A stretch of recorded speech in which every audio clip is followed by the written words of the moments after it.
You're now listening to the most dangerous sound. Hosted by Lee Alexander the Great. You've heard the verse, but this is the hook.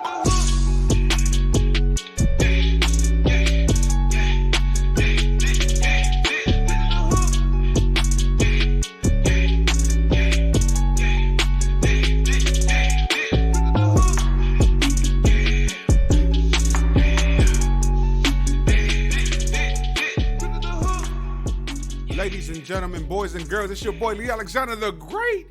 Welcome back to another episode of This is the Hook. I'm here. I don't know what to tell you. I'll be trying to make the biggest entrance possible. Like, yo. And then I'll be like, you just heard my name, and I'll just be like, yo, it's me. What's going down with your people? Thank you to all you hookers out there.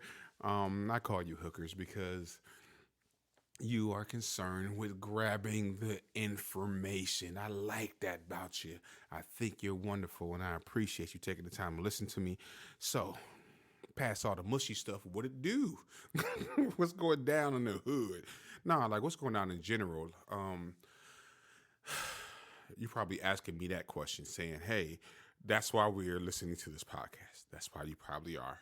Okay, so I am going to say that there is a mixture of things going on that I can't even say that I fully understand these things. Some of these things are just like, what? So I'm just going to start off with the first clip that I heard this week, and I know you all know about this, so it ain't like it's some brand new information. But like I said, this is a review. This is my opportunity to tell you what's going on as it goes on. So, without further ado, I'm gonna let you hear this, and then of course afterwards I'm gonna give you my perspective on it. But thank you for stopping by. Let's start it off.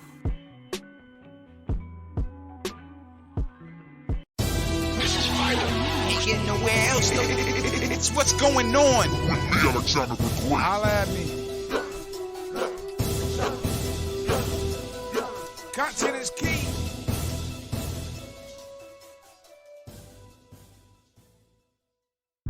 By 2:39, U.S. fighter jets took down a Chinese spy balloon that had been making its way across American airspace over the past several days. Defense Secretary Lloyd Austin saying the operation was conducted by fighter aircraft from the U.S. Northern Command above U.S. territorial waters. They were seen circling the balloon as it made its way over the ocean. A senior U.S. defense official says the balloon was shot down by a single F-22 with one air-to-air missile. The F-22 flying at approximately 58,000 feet, while the balloon was at an altitude between 60 and 65,000 feet. Eventually, a poof of smoke before the object appears to fall from the sky. The balloon expected to land in the Atlantic Ocean, where it can be collected for military analysis. President Joe Biden, who was under pressure from Republicans to take the balloon down, said he ordered the mission days ago. On Wednesday, when I was briefed on the balloon, I ordered the Pentagon to shoot it down on Wednesday as soon as possible.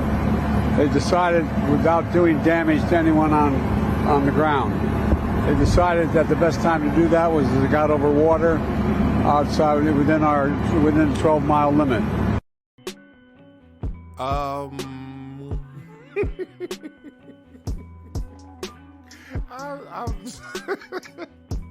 don't know if this is a good thing or a bad thing.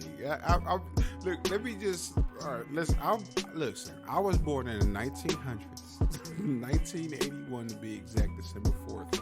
Now, I'm telling you this because if you've been in this world as long as I've lived, there are certain things that you start to recognize. I recognized 2001, around the time that the World Trade Centers went down, I started noticing that upon re-election, I'm just going to be honest, upon re-election, there were a lot of things that would happen these things would happen right before it's time to either pick the president or a new president, and it's consistent. Do your research. I'm very big on that. Do your research. There has been a consistency inside of people who are in elected official positions, specifically the president. I've seen that every time it come time to have a new president, something happens. We've got the Iraq War. We got the Afghanistan War. We've got Afghanistan, Iraq.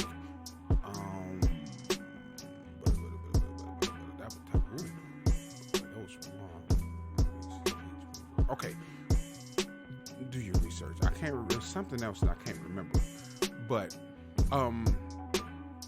we've been at war for as long as I've been alive, and some of these things I can't even remember right now. It's just been so long.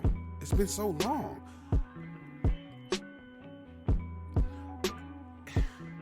Is Joe Biden so old that he was like, I ain't gonna do this real big. We just gonna let a balloon go. Is Joe Biden so old? It's a good. This is terrible. It's not even like, yo. Oh, we got. I mean, even though we have the Iran war going on, and not the Iran. Goodness gracious, not the Iran. What do you call that? In Russia. Goodness gracious. Look, the point of the matter is, and I'm going to remember the name in a couple of minutes, but that's not the point. We're funding a war. We've consistently funded wars directly or indirectly for the last 40 years. I can give you that. For the last 41 years. That's how old I am. I can guarantee you that we've either funded a war indirectly or directly for the last 41 years. Guaranteed. I can tell you that. I might not know. I cannot figure out the name of them people. Look, the point of the matter is, there is one thing that is consistent. There's always some drama. Like, that's consistent. There's always some drama going on. And I just can't help but think that this is the only thing he can come up with. That's so sad. Like, the only thing you come up with is, you know what? You know what I'm going to do? I'm going to put a balloon in the air.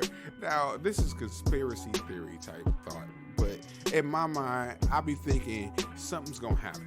What's going to happen? Then this happened. I'll be like, oh, but that's not. You could have done something better than a balloon. You know what I'm saying? And while I'm speaking, there has been a second balloon that flew over. So there's another one up there. They got to shoot down. And I'm shooting this on the 7th. So, it's Sunday. I just want you to know that there's going to be another balloon popping up very soon, or there will be another balloon shot down very soon. And it's not really the balloon. Let's say it's not a conspiracy. Let's say that this is not a conspiracy at all. Like, this is serious. China is literally doing this. You get 7 days, dude. You get 7 days of just surveying the area, and just looking at everything and being like, yeah, North Carolina, South Carolina, that's not a good place to come in at. I think we're going to use that. Let's just get the lay of the land. Oh, we got pictures. We got 7 days worth of pictures. This is the problem. I would rather it be a joke. I would rather be able to laugh at it and look at it and say, you know what, it's funny. Because now I can see what you are, who you are, and how you act. I can see what the government is. I can see what they do, and I don't have to worry about whether you are even hiding it anymore. It's like, yeah, this is what we do. Every 4 years, something crazy goes down, and then we have to deal with the consequences of it in some form or fashion or another, whether it be financial or and it gets to a point where it's not really, it ain't that funny when people have to go into other countries and start wars and start dying. So it gets to a point where it's like, hey man, like I feel like they're doing things just they're doing old things in a new area. And inside of this area, you can be seen doing those things. You can't hide from those things. When you act on those things, when you decide, hold on, what is it, 4 years? Okay, all right, I got to make sure that I'm showing myself to do something, because in a large spectrum of things, I'm not doing anything. And it's given. We see that. That's not even a Democratic or a Republican concept. They're not. I can see that the stature of the presidency is not as potent as we perceive it to be, which is unfortunate, because once you see that a president can be in those positions and have the opportunity to make things change, not even in a global aspect. I'm talking about as it pertains to domestically. When you see those situations and you recognize that they don't even have the power to make things change, that position is lowered.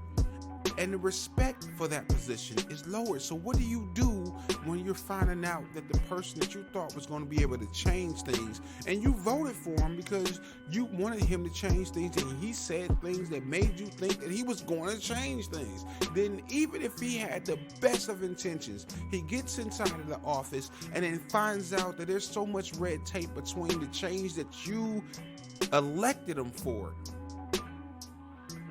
and where he's trying to go to. It's not even possible. It's not even possible. So where do we make these decisions, and how do we make how do we make actual change? I've heard a lot of people say that the changes need to be made in lesser offices than the actual presidency. Like, it's not the president.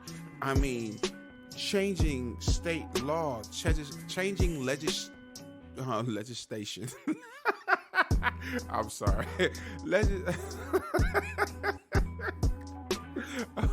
Legislate. See, I can't. I'm only laughing because I know the word. I'm trying to changing laws. Just call it that.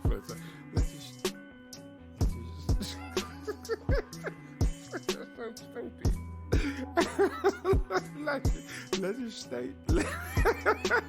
Okay, all right. Fuck that word. I'm sorry.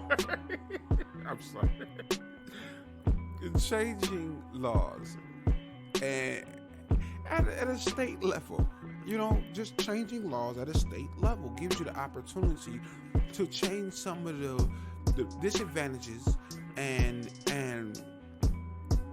even the things that were made to be racial. You know what I mean? You start to change those things, and those are where you change those things. You change state laws, legislate. Dang it! I even tried it. I even tried it again, and it still didn't work.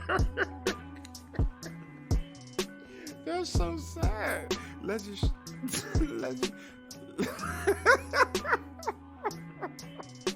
Okay, I'm sorry. Legislation. Okay, wow. There it was. Legislation. If that's the wrong word, oh my goodness, that's what we told. Legislation. Yeah. Okay. Ooh, that's the right word. Okay. So you change those things, and then you start to see that that's how policies are changed. That's how, like, the actions of one individual. And then you say, hey, all right, we've seen enough of this. And we're going to have to change the way we do this particular thing. That's logical. It's so sad that it takes that. It's so sad that it takes somebody like Tyree Nichols, which I talked about on the last episode. And it's like you see something like that happen, and then you find out that this is the whole crew of people, and they go out and they have the wherewithal, or at least the legal ability initially to do the things that they did to this particular person, right? And then you find out that one of the individuals was an ex-boyfriend or something of that person, and the dude that they pulled over, Tyree Nichols, was an actual it was a crime of passion in a sense. They was like, man, we got a gang and we gonna come and fuck you up. and that's what they did. And it's not laughable, but the logical portion of it is that we put people in positions, and it takes multiple people dealing with the consequences of our lack of control over those particular people. Not even control. Yeah, it is a bit of a control. You have to know what people are before you put them in positions of power. And I think a lot of people who work 9-to-5 jobs, you'll notice that a person has the ability to, say, study.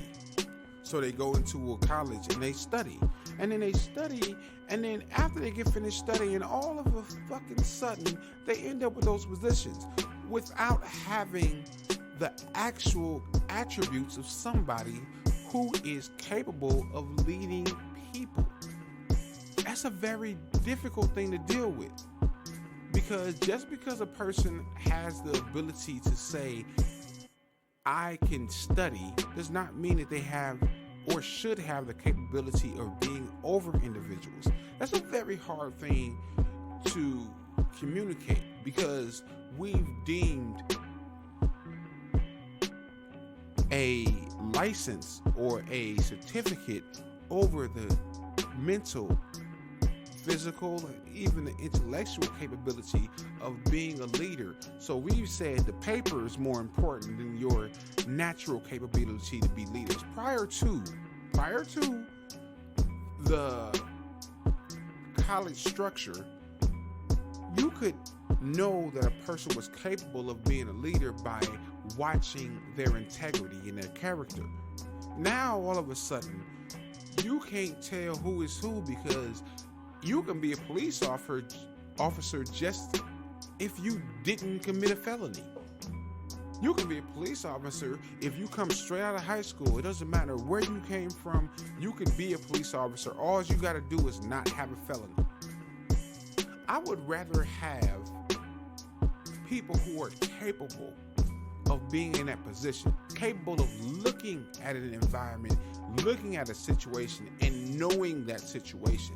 Then I would rather have a person who said, I was bullied all my life, now I'm gonna get back at them. Or I came from the military, and now that I'm not in there, and I went to another country, dealt with hostile people shooting at me, and now I have PTSD.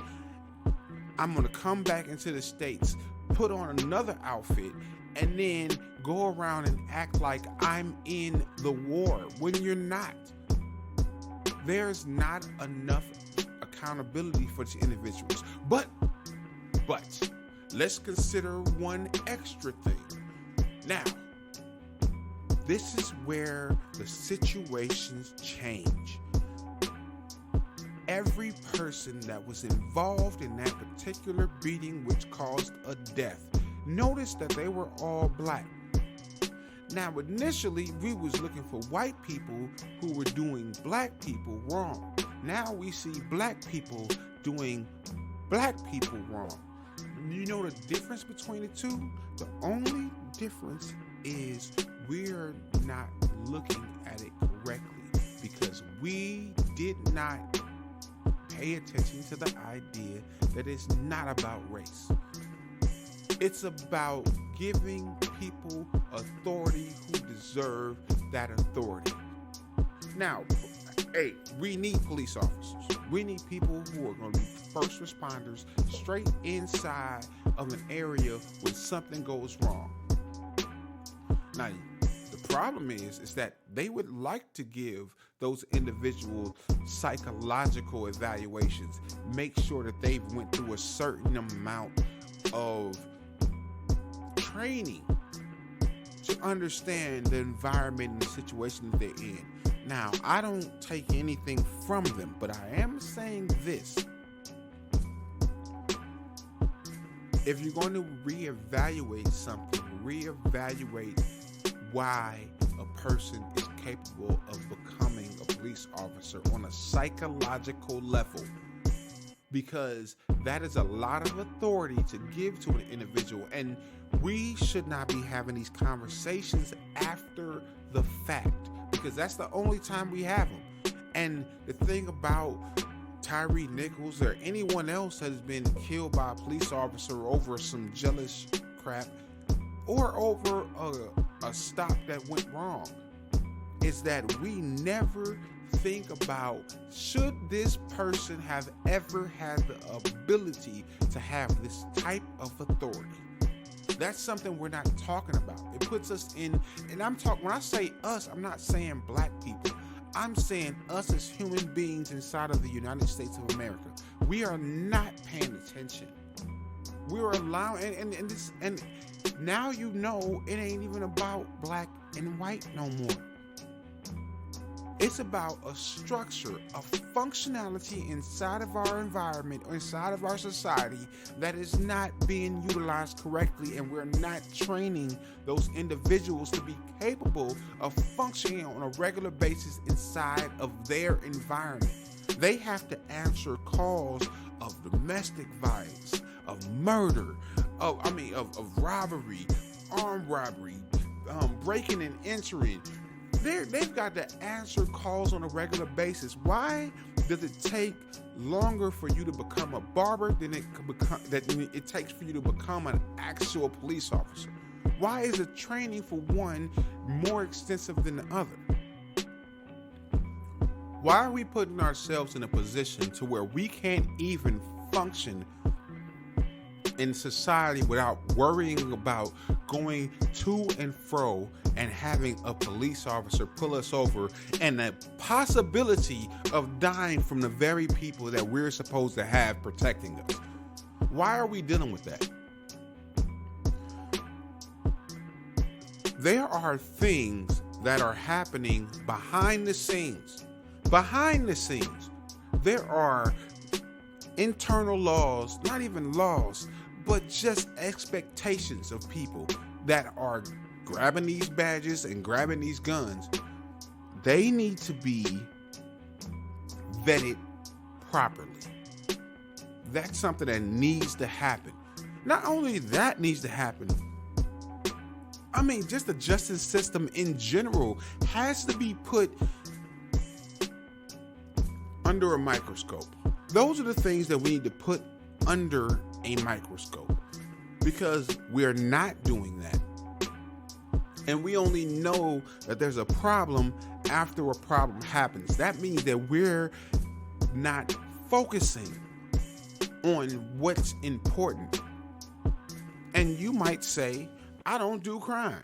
Why would I care about this, that, and the other as it pertains to how the criminals are being communicated with by the police? It's very important. It's very important across the board. Per capita, America has more people in prison than any other country. In North Korea, they're sending whole families to jail just for one violation of one individual. And we still outrank them as it pertains to how many prisons we have, how many probation companies. We are on the top as it pertains to putting people in positions where they can't provide for their families, they can't move forward until they pay. And that's all it is. It's nothing else. It's just pay. Now, not to go out on a limb, or go out on a rant, but the concept is this. You stop having Tyree Nichols type issues when you stop allowing individuals to get into that environment without being professionally vetted, making sure that and I'm talking about you gotta look back. You can't just look, did you have a felony? You gotta look past that. What kind of person is this? If they came from the military, we need them. SWAT teams are necessary. We want to make sure that the streets are safe. But did that guy get out of Afghanistan and never deal with, or did you not make sure that he had the type of counseling that he needed to make sure he adapted himself back into a civilian environment? Or did you just let him come in because he got training and he know how to shoot a gun? What does that make a person? You're dealing with people in your own environment. Did he come from another area and he had never been in this area, and you take him into that area and now he's already identified a enemy just because they're in that area? I mean, seriously, this is the stuff that actually goes on. These people come from one area, go to another area, work all day around the monkeys or whatever you want to call where you working at. They do that all day. They go back home. They put some of them in cuffs and they scare a couple of them, and then they go back home and they say, my home is safe because I live in this area, and these guys are monsters because they live in this area. How long of that does it take before a person starts to recognize that you have a problem if you can't see a person as a person? If you go into an area and you don't look at the circumstances or the environment and you just go and you make it worse. I understand dealing with circumstances or crimes that have been committed, but when you go to work and your whole mindset is about, I'm going into the jungle, I'll be back. That's the same as saying, I'm going into Afghanistan, I'll be back.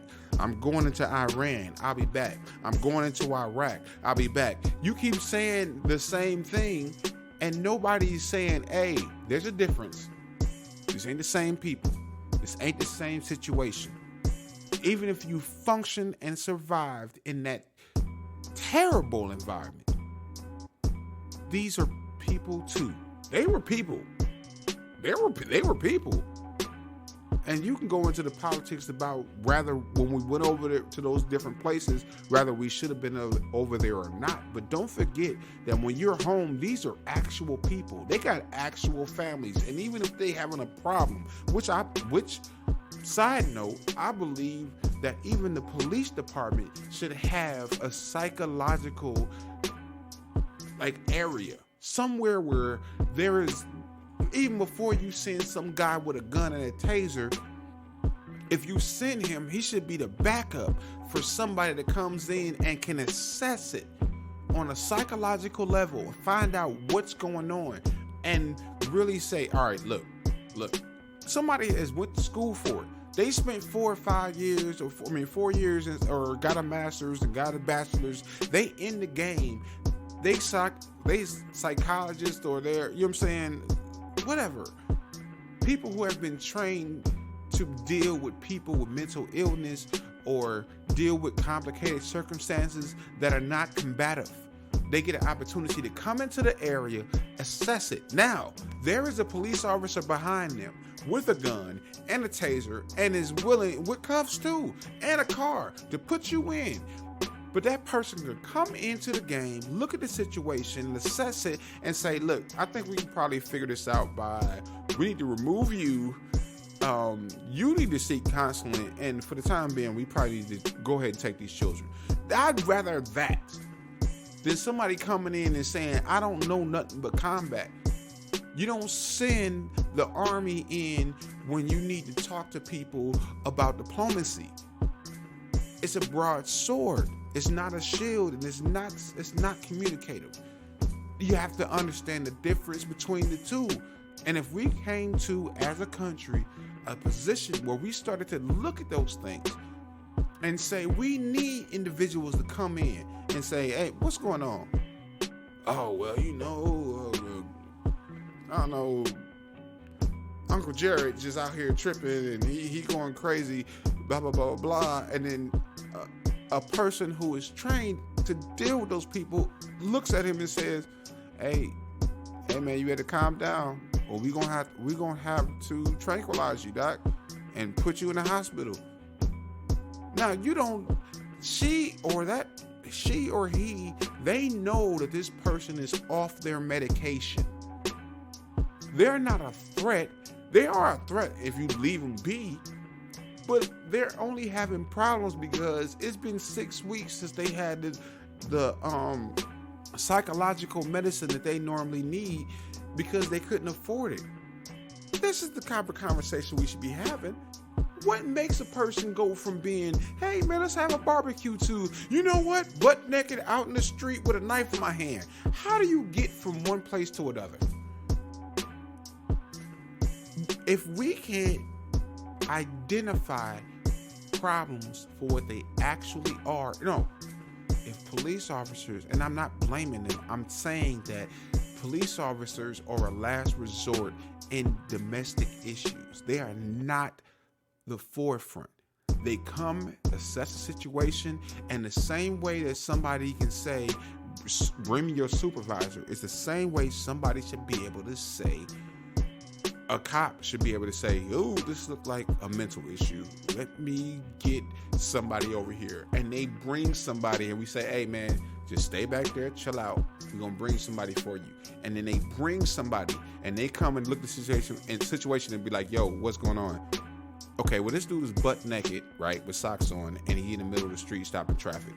And then a person comes and says, hey, what's going on, man? What's your name? Boom, boom, boom. Then they get your name. Then they start figuring out what's going on, and they know how to assess the situation. And they're like, all right, well, when's the last time you had that medicine you were supposed to be taking? Well, they took it from me. You know what I'm saying? Like, then you start to get into the situation. You find out, yo, this dude ain't crazy. He is crazy. He's actually crazy, but he's crazy, and now we know he's crazy. So, I'm not against trigger. I'm not against shoot the motherfucker. And I'm sorry, I can't say that on certain platforms. I'm sorry. Maybe I'll bleep it or something like that. But I'm not against shooting a cat and letting him pass out and him waking up in a padded room. That's not a problem for me, because he gets to live. And then when he gets on his meds and he does everything he's supposed to do, he survives. He's alive. The cops don't look like they just killing people, and everybody lives. Wonderful. That's what we need to do. Now, I'm not saying that is the best idea, but man, it sounds like the best idea. Listen, all I'm saying is it sounds like the best idea. There needs to be a prerequisite before you see a cop, unless you're dealing with a violent situation. Somebody breaking your house. You don't want no psychologist coming up and talking about some, hey man, why you in the house? That's stupid. But if a person is on the corner and he's sleeping butt naked, I don't know why I keep going back to butt naked. Hey yo, I always said this thing that if a person, if you in public and you butt naked, I'm just gonna assume it's crazy. All right, but that is that's just the easiest way, the easiest side you can actually get. If a guy's butt naked in the middle of the street, I'm like, yeah, man, this is something wrong with this guy. But anyway, I guess the point I'm trying to make, as far as it pertains to, not even just the Tyree Nichols issue, it's just in general, man. And now I think it's just at a point where we will see more change, because now, and I will, hold on, before I say anything else, I will say this: that was a very quick. Motherfuckers went to jail immediately. Like, they was in jail. They was posting bond and dealing with actual charges real quick. You'll never be able to do that again. That was, if anything, they were sacrifices for what's actually going to be. Because from now on, ooh, boy, if any of you white people decide to do something crazy and you do it, I promise you, there will be drama if you don't go to jail as fast as them. They didn't pick one person. They grabbed the whole squad, all of them black, got full beards and everything. I don't really like people with full beards. I don't mind, but it's whatever. But the point of the matter is, now there's a standard. There's an actual standard. Now you can't say, we gotta figure out what happened and just look at this, that. No, if you got it on video, homie, they can go to jail. And whatever sentence you give them is the bare minimum from now on. Oh, so sad. Not really. I'm not really sad about it. I think it's actually a beautiful thing. Now we know what it is. Because prior to, you could hide behind the fact that there's some issues we got to deal with in the back end, and we got to find out what happened. Even though you see it on video and hear the sound, it's like, we got to decide, blah, blah, blah. Well, he's going to be suspended without paying this, that, and the other. Now you got to actually, when somebody do some shit like that, you got to actually deal with the consequences. Ew. Ooh. And I've been saying it, and I believe it's true. As soon as you start taking the stability and the money from these bad cops, oh my goodness, their attitudes will change, because in the back of their mind, they'll be thinking, if I do something stupid, I'm going to go to jail, and I'm going to lose my pension, and I'm going to lose my job, and I'm going to have a felony, and I'm not going to be able to go nowhere else and work. It's like the way men act around other men, majority. You know, if you say something stupid, there's going to be a response to that, right? You say something dumb, somebody going to punch you in your mouth. It's just going to happen. You've got to understand the difference. These cats are acting like females. They just, and then they never think about the idea that it's a possibility that somebody will see you about that. And this is where we are. People gonna think twice about trying to be, Scorpion unit and this, and they got gangs. They have actual gangs inside of, police officers. The police departments. They got actual gangs. They get tattoos and stuff and get numbers when they do something, like a gang member to get a teardrop tattoo on their face. But now you only gonna get one tattoo, because now as soon as you do something stupid, people are gonna be obligated to say, hey man, you're gonna have to not only fire that dude, but he needs to have felony charges for that bullshit he just did. We need to see that. We want that. Oh, we want it. Accountability. Chicken. Tastes great. I need it. I need that accountability, and they need it. Because the truth of the matter is, they've been running around for too long without any accountability. They've been acting like they was above the law, and the only chance they have to save themselves is to recognize that you are not. You are a servant. The card literally says to serve and to protect. And these guys are running around like, I got a gun, I got a taser, I got a badge, I got a car, I can pull you over, I can mess up your life. When you move like that, man, there are consequences for that. There are things that are wrong about the way that you're moving, man. If there are any police officers listening, man, it ain't nothing but the fact that you ain't moving right, man. That's true. That's for everybody. It ain't just you because you a cop with a gun. It's civilians with guns that move wrong. They deal with consequences of their actions. the assumption is that ain't nobody gonna touch you. People can touch you, man. And they strip that badge from you and strip that gun from you. You gotta understand, you gotta deal with the same consequences as everybody else. It's best that you treat people how you want to be actually treated. And I know there's some people out there that come at you with aggression, but until the narrative of what you are changes, man, it's gonna be very hard. And there are some good ones out there, but we can't see the good if all we see is the bad. You got to change that perspective, and that's your job inside of your job. That's my thought about that. That's the hook, and I'm gonna let that one go. What the hell we was talking about? We was talking about Chinese spy balloons. Dang, how do I go from Chinese spy balloons? That's crazy. But, oh no. All right, look. All right, I'm going to do it anyway. So, there was some more information on the Tyree Knowles. See, I'm about to just go into this whole rant. But there was some more information about the Tyree Knowles situation. So I wanted to let you guys hear that. And then I was going to talk about that. And then we're going to get into the new segment called The Relationship, which I have a drop for soon. But we're going to have a whole new thing where we just get into relationships. But it's going to be called The Relationship. Anyway, let's hear this and we'll talk a little bit about it in a couple seconds.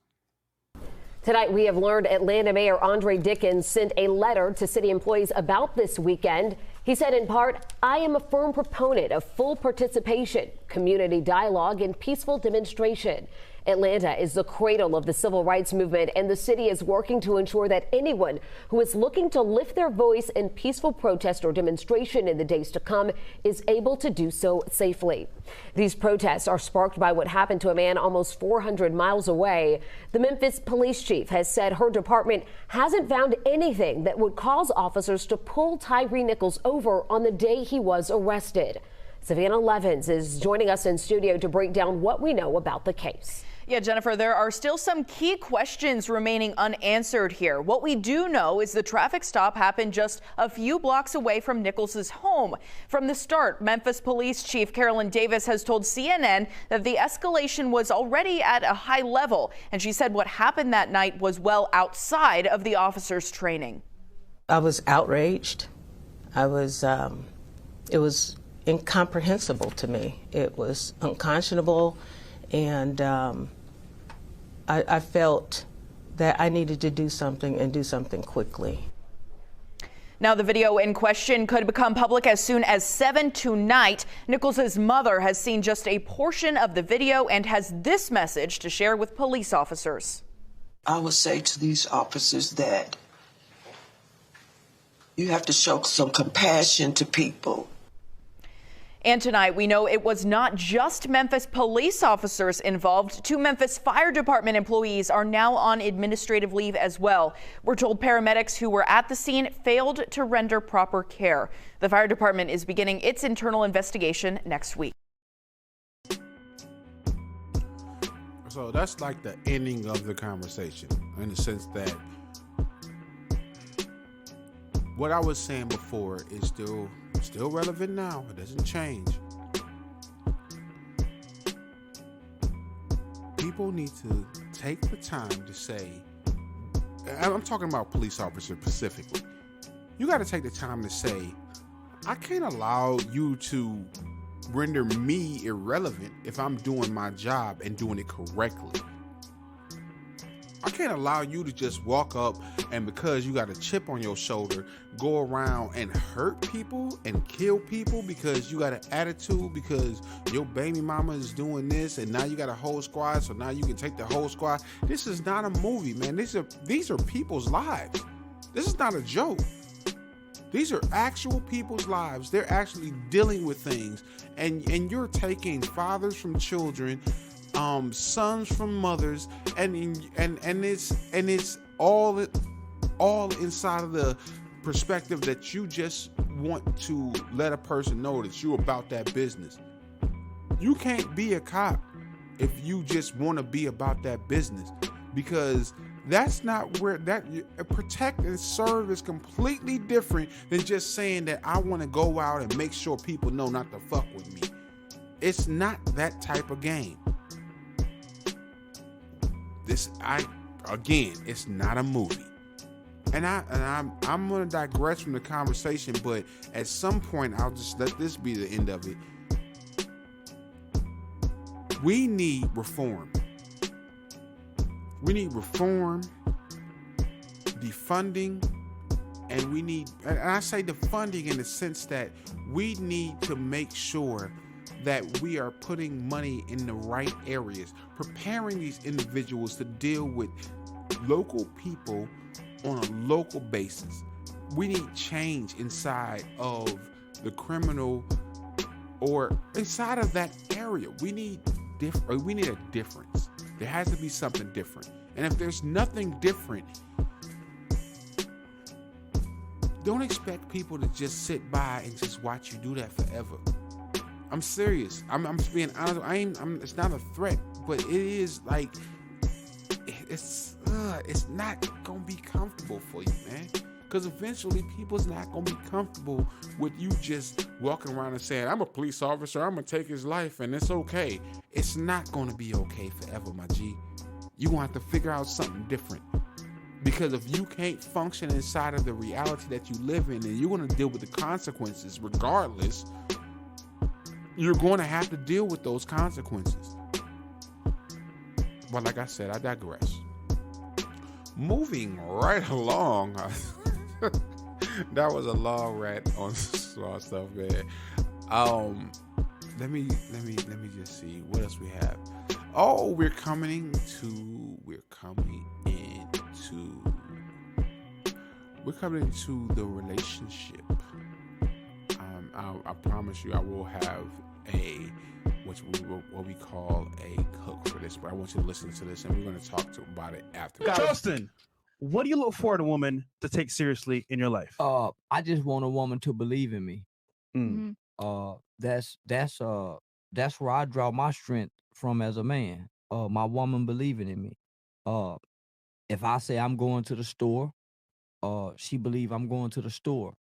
Once she stopped doubting what I say, then she's no longer my woman in my mind. Because a man is his word. And if my words don't mean nothing to you, then I ain't your man. So I try not to be considered a liar. My motivation and encouragement come from my woman saying, baby, I believe you can do it. So once she stopped believing in me, then how can I be great as a man? That was Charleston White. If you don't know, Charleston White is one of those people. He's like an Andrew Tate or he's like one of those individuals that this has a tendency to speak his truth. He don't really, he don't cut it. You know what I'm saying? He just it's just straight whatever it is. He's like Kevin Samuels in another area.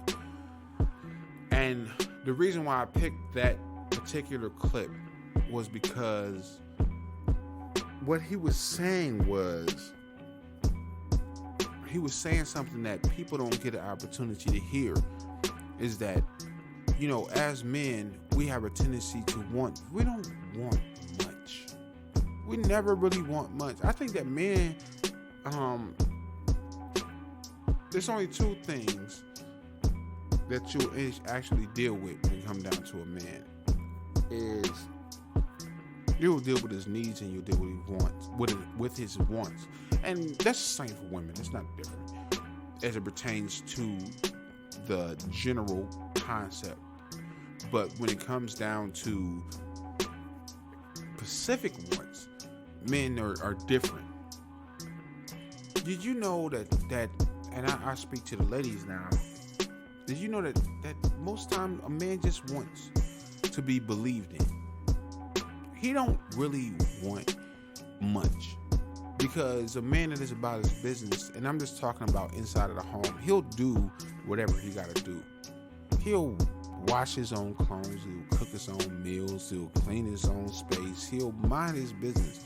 You know You know what I'm saying? He'll be faithful. And the large concept is that men aren't like that because in America.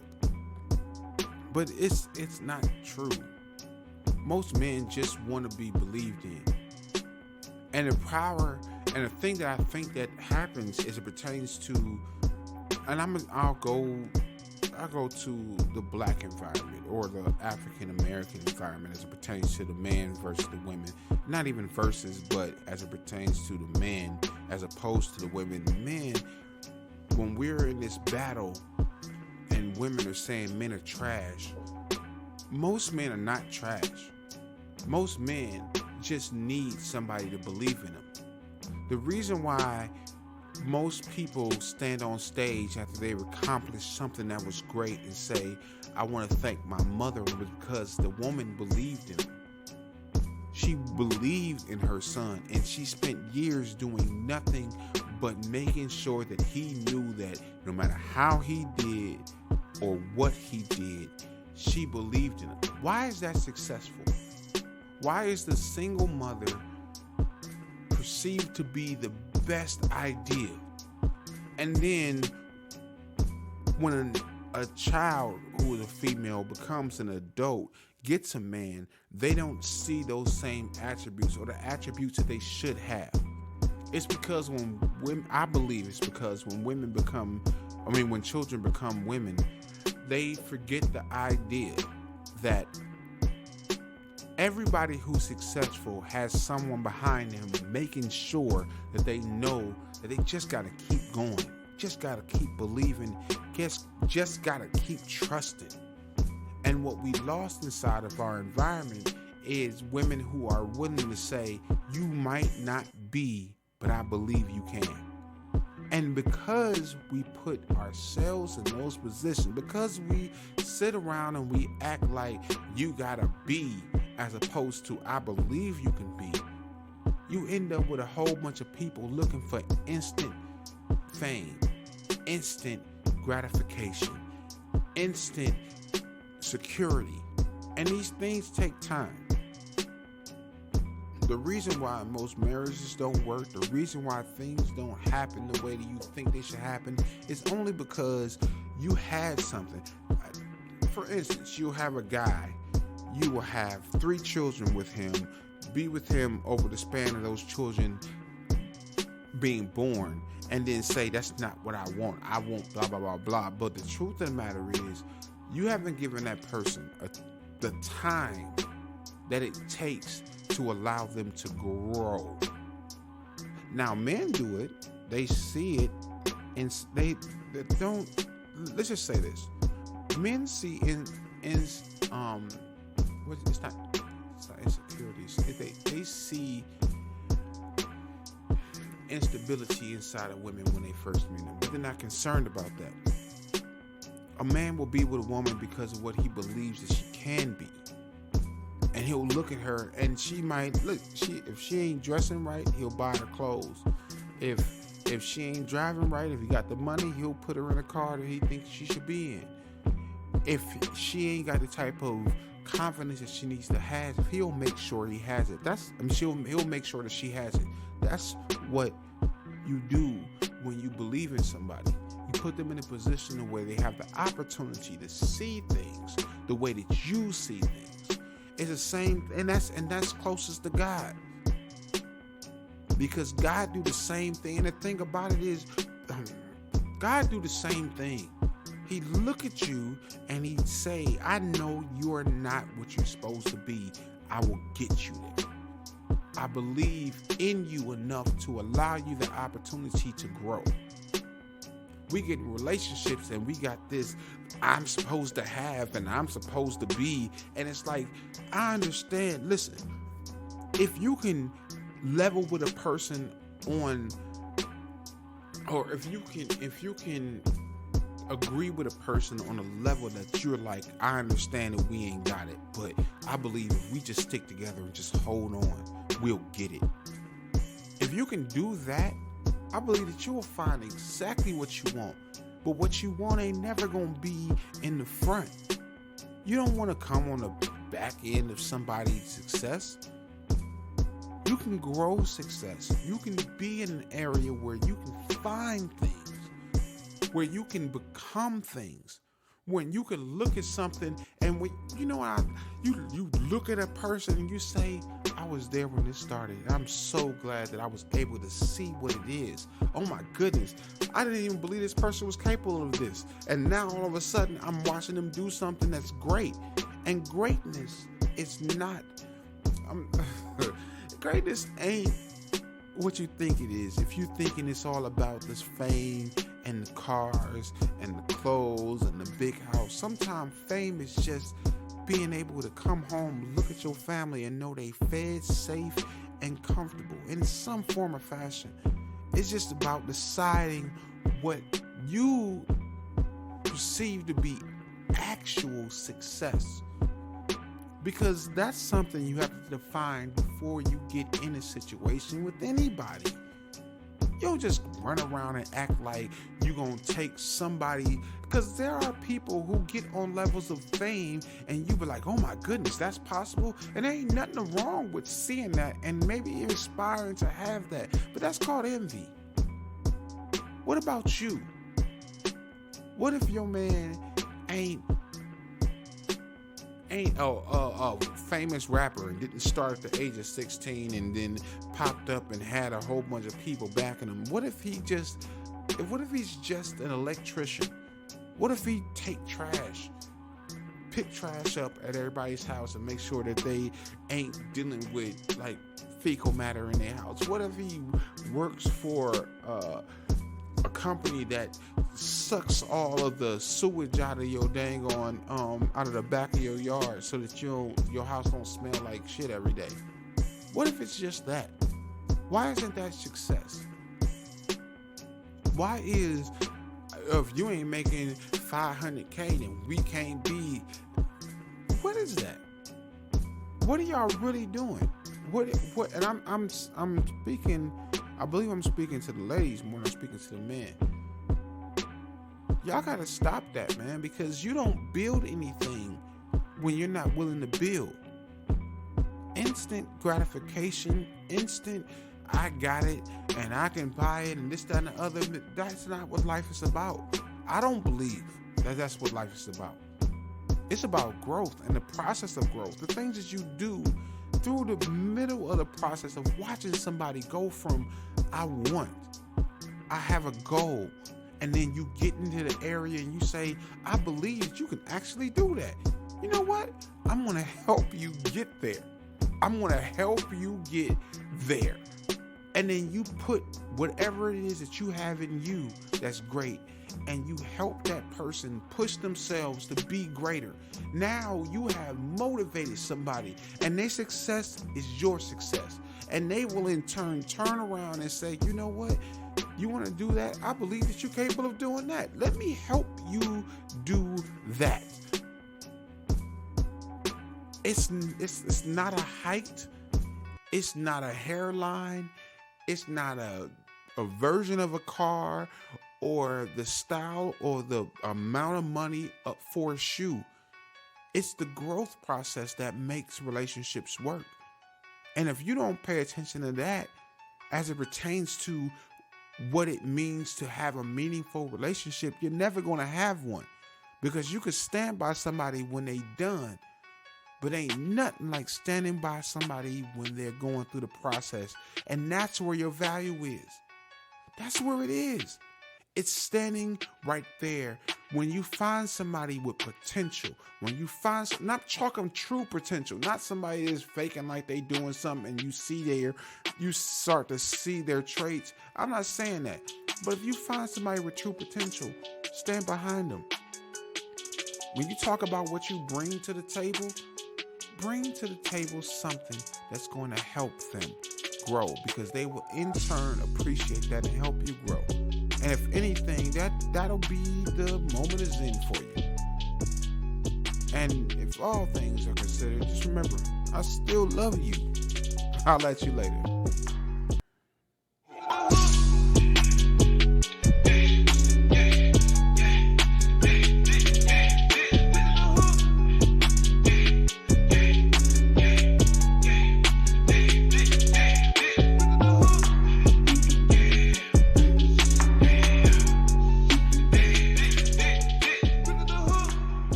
Hey everybody, it's your boy Lee Alexander the Great, and I hope you enjoyed yourself. I did too, but just wanted to stop by to let you know, don't forget to go to thehookpc@gmail.com. That is thehookpc@gmail.com to send in those emails and send in those questions and those comments and concerns.